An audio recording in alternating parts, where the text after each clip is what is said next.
The convergence of globalization and technology has created a new brand of terrorism.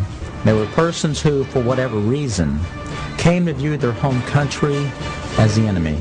The kind of right-wing, religious-based domestic terrorism. Disturbing news tonight about homegrown terror. Part of this is big change in the White House, a new cultural experience, and some of the crazies are coming out of their closet. Right now, it looks like there is no connection between the men arrested and any known terrorist cell. Homegrown. Homegrown, I should say.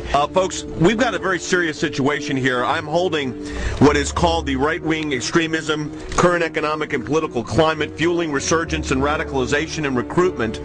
And in it, we talked about the fact that they define pro-lifers as domestic terrorists. They put this in a Department of Homeland Security document, this official assessment, now saying pro-lifers, people that believe in end-time prophecies, people that are opposed to the administration's position on immigration, those of us that are standing up for the sanctity of life and for the sanctity of marriage, all of those are now potential, and this is what they're saying, domestic terrorists. It's a terrorist next door that could be our bigger threat. They call people who believe in the sanctity of life, who believe in owning firearms, who believe in serving their country in the military and coming back, who are very concerned about the policies that this nation is embarking on, spending too much money, taxing too much. It's all listed right here.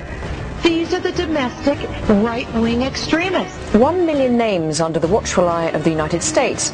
America's so-called terrorist watch list has hit the record number according to one of the country's most prominent civil liberties groups. That's a lot of people to keep track of. They're adding new people all the time. It's a secret list that you don't know really quite how one gets on and you don't know how you get off.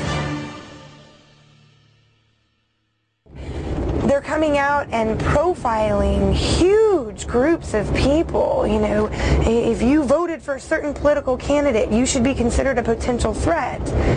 And you couple that with things like the Patriot Act, where if you are a threat in their eyes, you can be held without access to judge, jury, and without access to a lawyer or even to your family.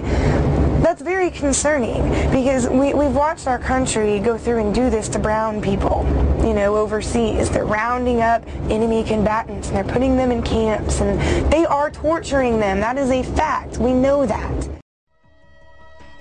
In Missouri, a new document meant to help Missouri law enforcement agencies identify militia members or domestic terrorists has drawn criticism. The February 20 report called the Modern Militia Movement mentions such red flags as political bumper stickers for third-party candidates, such as Ron Paul, who ran for president, talk of conspiracy theories, such as the plan for a superhighway linking Canada to Mexico, and possession of subversive literature. So the state police of Missouri have been told that if you see a car with a bumper sticker that opposes the so-called creation of North American Union, the superhighway, that you are probably following a militia member, that you are following an anti-government radical. If you see a car with a bumper sticker that says Ron Paul for president, you might be dealing with a violent radical.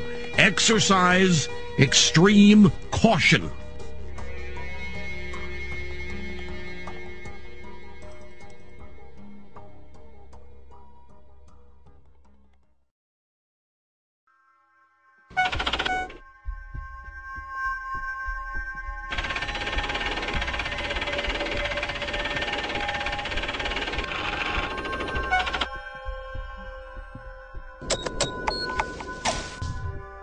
We do know that 28% of their funding comes from the Department of Homeland Security. This is not the first time that a report has been issued to Missouri law enforcement and surrounding fusion centers in other states by the MIAC Center.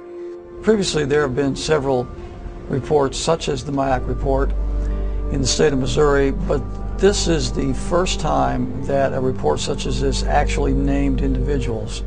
Once you label someone in a derogatory manner, an extremist, a potential militia member, terrorist, whatever term is used, for some people the moniker will remain. Before you can persecute people, before you can incarcerate large numbers of people, you have to marginalize them.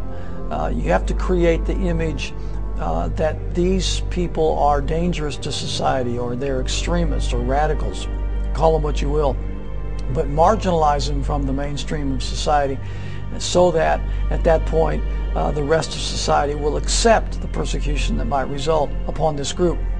It's been an age-old strategy that's worked in every totalitarian regime in the history of the world, and that's why we're concerned here in the United States when we see this kind of marginalization going on about people who voted for Ron Paul or people who voted for Chuck Baldwin. Why are they being marginalized? Why are they being singled out as a potential danger to society? And I think it's shades of the strategies and tactics of totalitarian regimes in history past, and that should never happen in this country.